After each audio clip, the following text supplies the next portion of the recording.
On today's Locked On Jayhawks, going to be joined by Nick Schwert, talking some KU basketball takeaways after the big win over Missouri, and if they're hitting their stride right now, little KU football bowl game, and then whose stat line is it anyway? You are Locked On Jayhawks, your daily podcast on the Kansas Jayhawks, part of the Locked On Podcast Network, your team every day.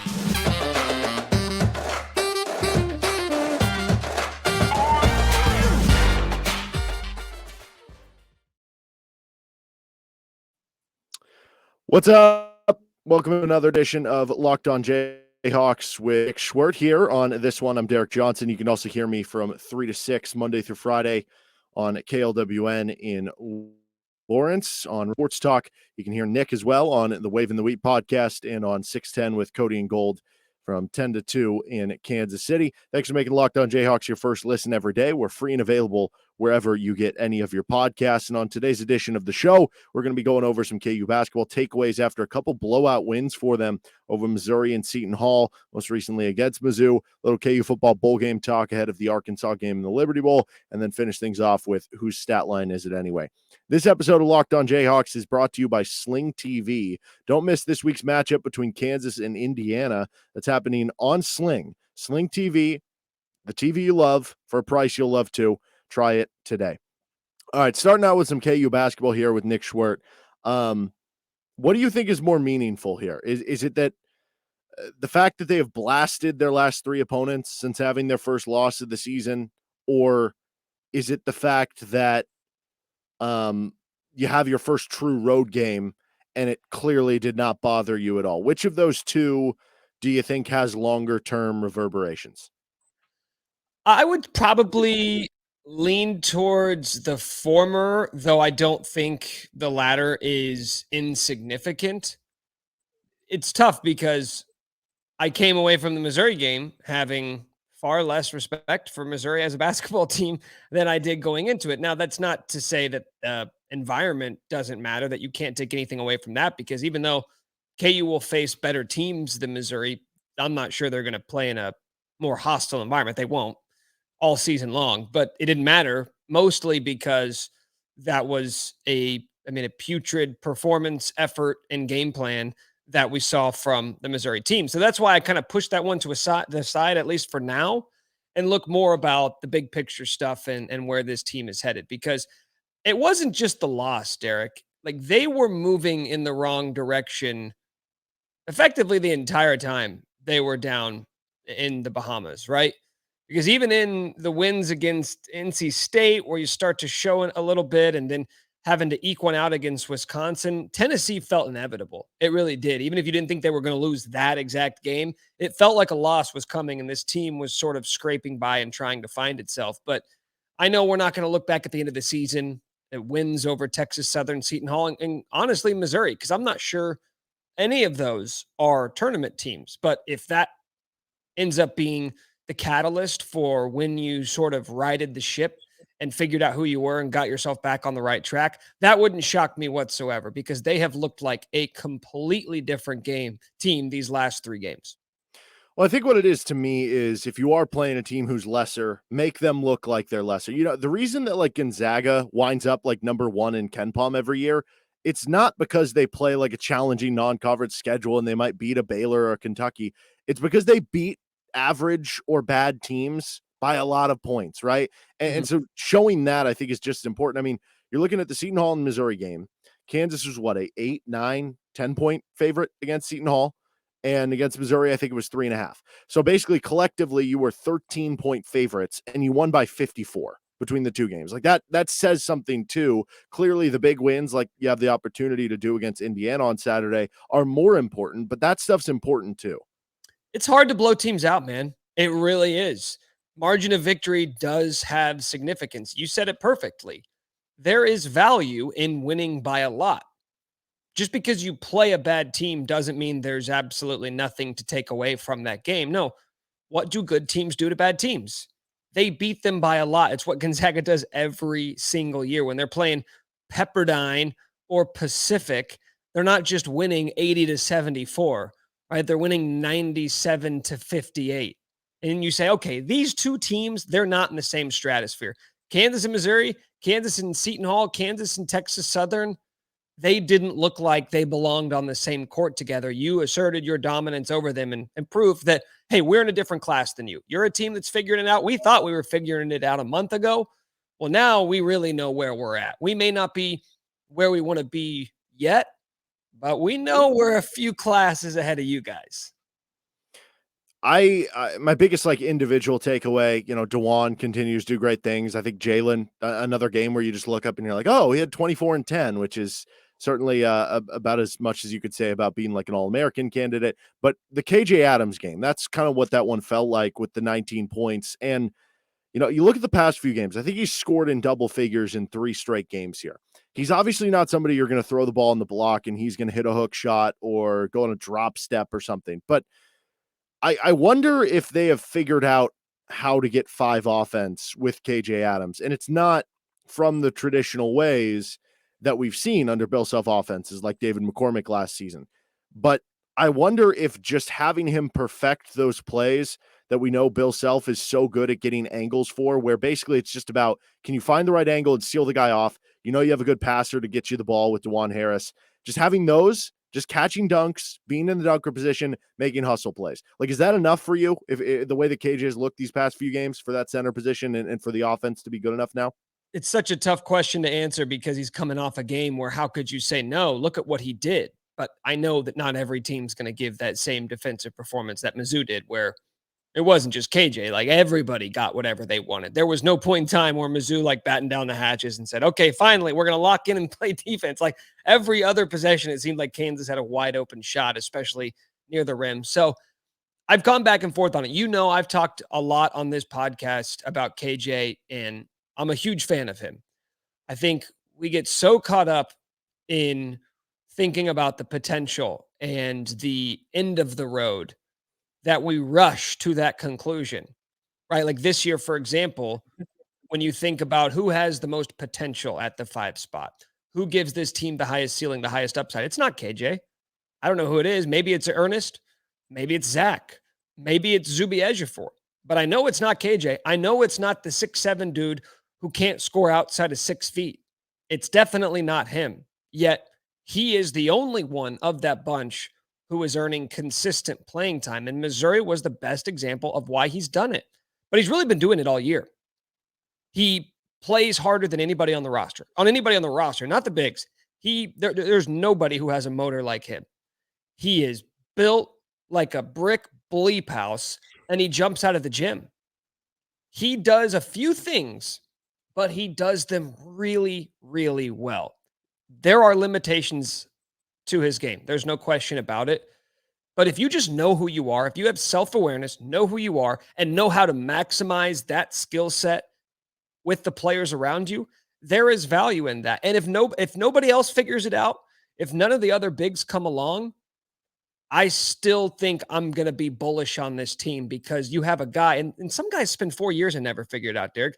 A lot of guys spend 4 years trying to be someone they're not, right? Big guys who want to stretch the floor or who they want to put it on the deck, right? Remember Carlton Bragg? Carlton Bragg wanted to be Kevin Durant. It's hey, man, you're 6'9". You're a big guy. I get it. You can shoot the ball a little bit, but maybe go down and throw a body into someone and try and get a rebound. That can be a hindrance, not just on yourself, but the players around you. I think we lose sight of that sometimes when saying hey, let's get this guy some more run. That way he's ready by the end of the season. Well, while he's trying to figure it out, he's hurting the development of the 4 guys on the court with him. You're not seeing that right now with KJ, which is why I feel like this team's kind of starting to get into a group because it's the same 5 guys every night and they know who they are. Yeah. Do you think they need, that offense from the 5 position to be successful, or has this just kind of been a cherry on top? Well, with how good they play defense, when you create the fast break opportunities, having a 5-man who can run and jump out of the gym and get offensive rebounds, that is very valuable. But you always want it, but you have to ask yourself, how are you getting that offense from the 5 spot? Because if you're talking about getting offense from the post-ups, I got news for everybody. That guy does not exist on this team, nor should you. Nor should you want that. Look at the NBA. Nobody posts up, man. I know that's sort of the way that we think about, Udoka Azubuike and guys that came before him, but that's just not an efficient way to play offense. Ideally, if KJ was 6'9", 6'10", we would not even be talking about this. We wouldn't even be having a discussion. We'd say, wow, this guy's an All-American candidate. Because if he was 6'9", he would probably be averaging 14 and 11. But he's 6'7", so you feel like there's just going to be times where he gets taken advantage of. But I'm going to answer no for now. It's a long-winded answer, but I'm going to say no. I don't think they need more than what he's giving them, because I'm not going to say no until I've seen it cost him a game. And we'll get a much better sample size once we get into conference play and you're playing twice a week and you're playing top 25 teams virtually every single night. But we're over a month and a half into the season, and I have yet to see a game where not having the post presence cost them. Like the Tennessee game, they didn't get offense from anybody other than Jalen Wilson. That's not a big guy problem. That's not a 5-man problem. There are other guys who can kick into that bucket, right? So I'm not ready to say that quite yet. I know that my eyes, like just going based off history, I would say, yeah, you need a little bit more from that big spot, but just let me see it cost them one game before I'm ready to say that guy can't do it.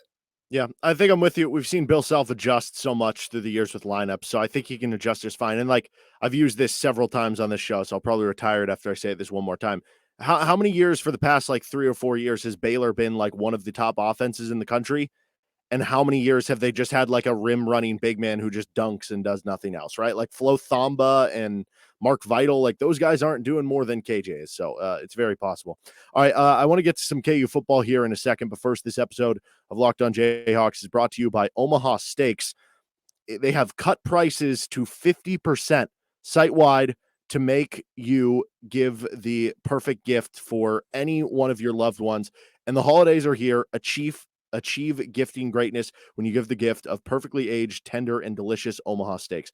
I've been lucky enough that I've received a package one time with Omaha Steaks. You get a bunch of the steaks, you get the twice baked potatoes, a bunch of the sides, and it doesn't just make for great food, makes for great memories. You're hanging out with family or friends, having a delicious meal, all eating good steak together. Can't get better than that. Omaha Steaks have put together a delicious selection of various gift packages to make shopping for the ones you love nice and easy. Go to omahasteaks.com and take advantage of this 50% off site-wide offer. Plus, use code Locked On at checkout to get an additional $40 off your order. Minimum order may be required.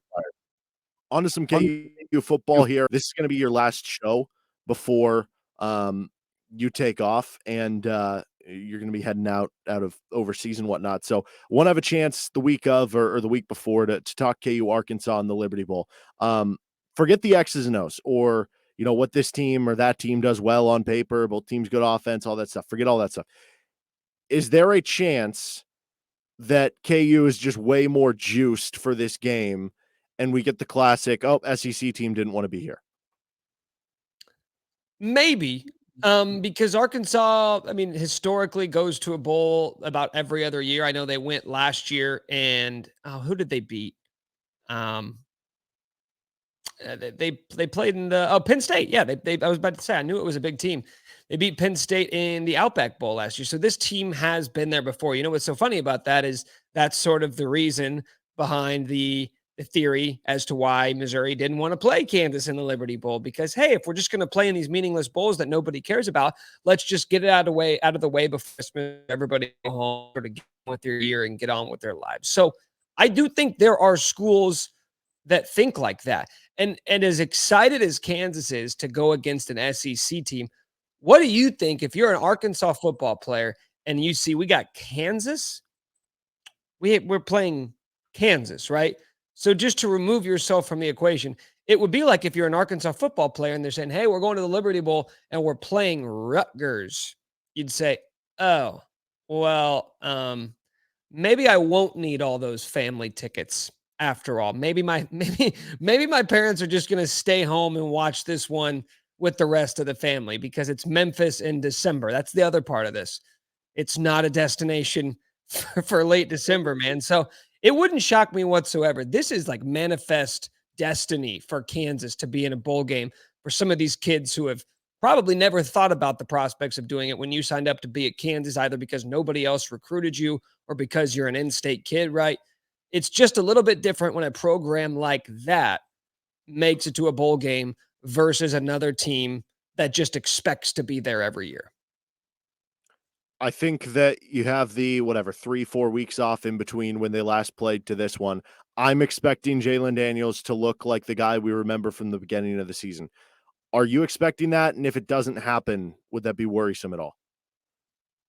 I am expecting it. I think that when you think about him missing a month and a half, I know it was really easy to just say, okay, well, it was a nice start to the year, a flash in the pan, but ultimately this is probably closer to who you really are. But I also think that there are potentially guys who wouldn't have came back this year. You're talking about a separated shoulder in your throwing arm, which, talking to people who are familiar with that injury, it's a pain tolerance situation. So once you get past the point of just being able to play, right?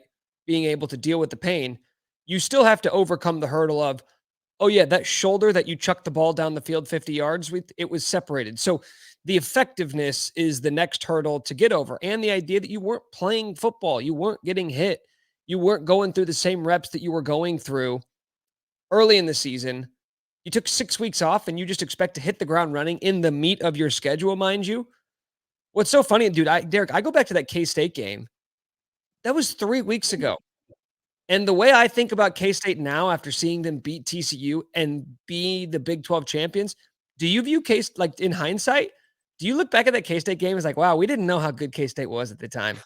Like we kind of thought Kansas maybe had a chance in that game. And now looking back on it, I feel like there is a chasm between those two programs that I didn't think existed a month ago. So part of it I look back on and say that was a really tough part of the schedule for Jalen to come back and be thrust into. Now he gets basically a month to get right, a month to get reps, and a month to game plan for this opponent. So I'm with you. I do think we're going to get closer to that old version of Jalen Daniels than we got when we saw him come back from the injury.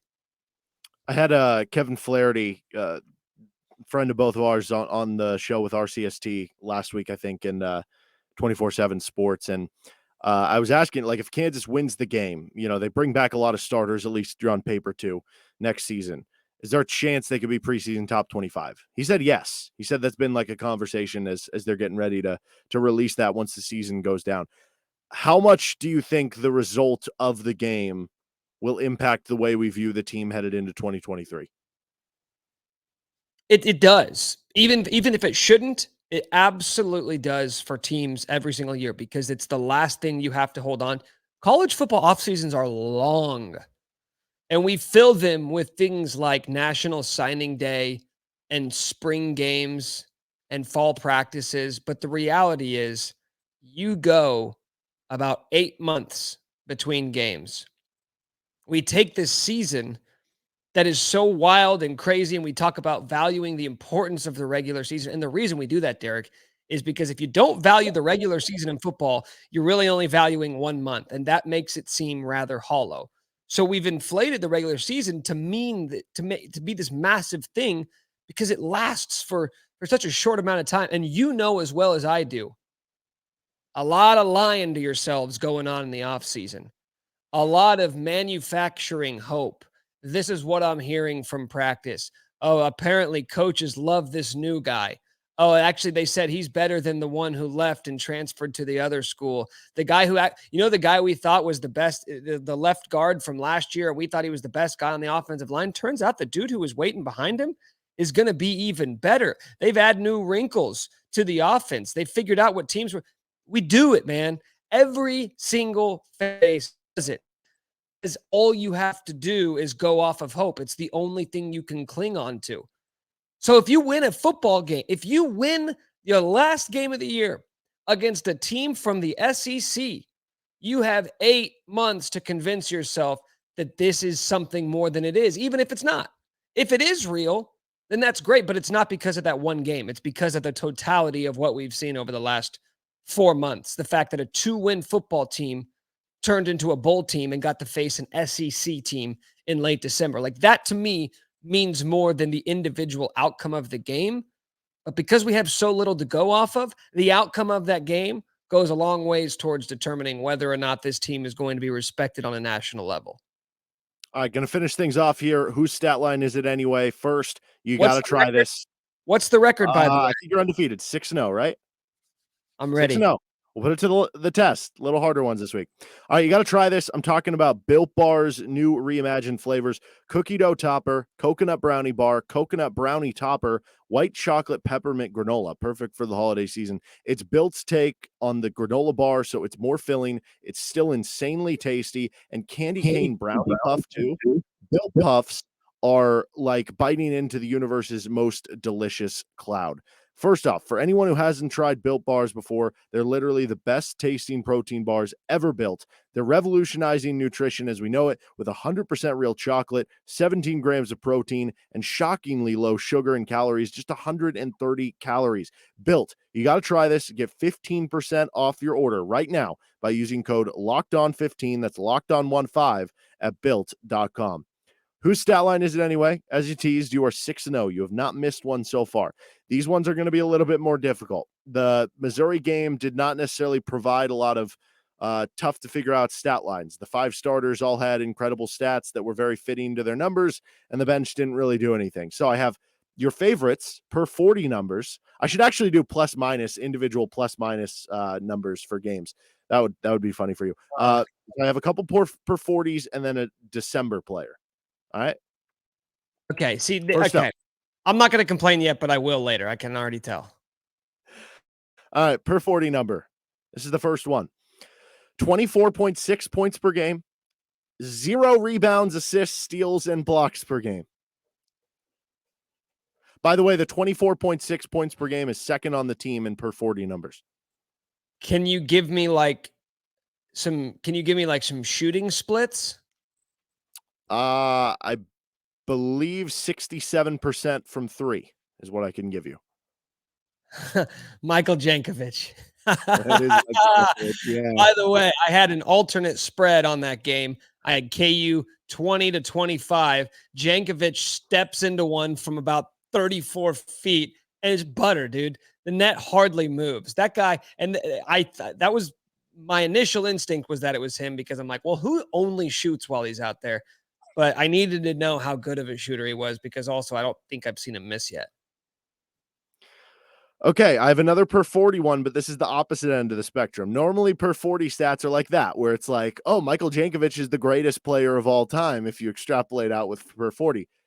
This does not bode well because these per 40 numbers are not good. 7.7 points per game, 3.3 rebounds per game, 0.7 steals per game. He is shooting well, though, 65% from the floor, 50% from 3. If I gave you one other stat, you would immediately know who I don't know, maybe not immediately, but you would be between a couple people. Okay, so the per 40 numbers extrapolate out at 7 points. So okay, so it's not Zach Clemens because he still hasn't made a shot, has he? No, he is not. Can we get an updated running tally on Zach Clemens' points scored this year? He is 0 for 11, 0 points. Zuby's rebounding numbers would be higher. Zuby's rebounding numbers per 40 would probably be like 50. Yeah, he hit 3 rebounds in 3 minutes against Missouri. MJ Rice's per 40 numbers would be stupid high. Same with Yesufu. Who am I missing? Oh, Bobby Pettiford. Bobby Pettiford. Boom. Yep. 8-0. I can't be stopped. People are, you know what? I'm like Gino Auriemma. I'm like UConn women's basketball. Like they're going to be debating, is this bad for the sport? Is there not enough competitive balance in the whose stat line is it anyway game? All right, last one. This is December numbers for one player on KU. He's averaging 19 points per game, 7 rebounds per game, and averaging 2 assists per game in the month of December. How many games have they played in December? That's a good question. I think I have the schedule right behind me. Yeah, so Seton Hall in Missouri. That's it. So just 2 games. Yep. 19 and give me it's right there. 19-7-2. I am gonna. This one's actually tough because I feel like there's like a couple guys it could be, but I think it's Kevin McCullough. It is Kevin McCullough. And for the kicker, if I were to give you this number, it would have been even easier. 4.5 steals per game over the two as well. By the way, I just want to say one thing because we didn't get to it in this episode. And this is the first time I've said this on any show this year. So this is groundbreaking stuff. This is like Barbara Walters type insight. I think Kevin McCullough is the best individual defender that Bill Self has ever coached at Kansas. Yeah. That's high praise. Marcus Garrett. He's better than Marcus Garrett. Jeff Withey. He's better. Jeff Withey's the only one. But what the versatility of his defense, where Derek, he makes his defense the impact felt every inch of the floor. Like the play that he had early in the season where he's falling out of bounds. He's done that a couple more times too. Duke. It was against the big white guy for Duke. Filipowski. He's backpedaling, right? Fast court, open court. He's backpedaling, rips the ball from him, falling out of bounds, throws it up court for like a hockey assist. And you're right. He's done that a couple of times. There have been a couple where he's just disrupted a 2-on-1 fast break where he just jumps in the air and snags it. DeJuan's done that as well. But Kevin, there's a reason why a guy who doesn't seem to be a very consistent shooter is being talked about as a potential second-round draft pick. And it's because NBA teams look at Kevin McCullough, they say, wow, you're big, you're long, you're an athlete, you have great basketball IQ, and you profile as a lockdown defender. Like, that's who he is. He's going to be an NBA player. I have been so impressed with him. I didn't understand the hype before the season because you don't watch defensive players when they're on other teams. You watch the guys who take all the shots, and he was never that. But now that he's on Kansas, when he's on the court, I can't take my eyes off of him because I feel like he is just like such a savvy, high IQ basketball player. I think he's been a joy to watch. Last question before I let you go. 5 Marcus Garrett's versus 5 Kevin McCullough's. What's the score of the game? Well, McCullough's a better offensive player too, right? Like he just kind of is. And you see, now you're backing me into a corner where I just asked you for a final score. Yeah, but in doing so, I'm going to sound like a Marcus Garrett hater, which couldn't be any further from the truth. But I'm going to say final score of 16-11. Okay, love it. Well, Nick, appreciate the time as always. Enjoy your time off in Deutschland. Hey, thanks, brother. That's Nick Schwert. That's going to do it for this episode of Locked On Jayhawks. Coming up on tomorrow's show, we're going to get into Jalen Wilson's National Player of the Year case. And could you make the case that he's not the most important player on the team? If you have anything you'd like for the show to talk about, hit us up at D Johnson Radio on Twitter, on a comment section on YouTube. Don't forget to subscribe to the show so you're getting all the latest with Locked On Jayhawks. That'll do it for today's episode. Have a good rest of your day. See you on RCST later today. Deuces.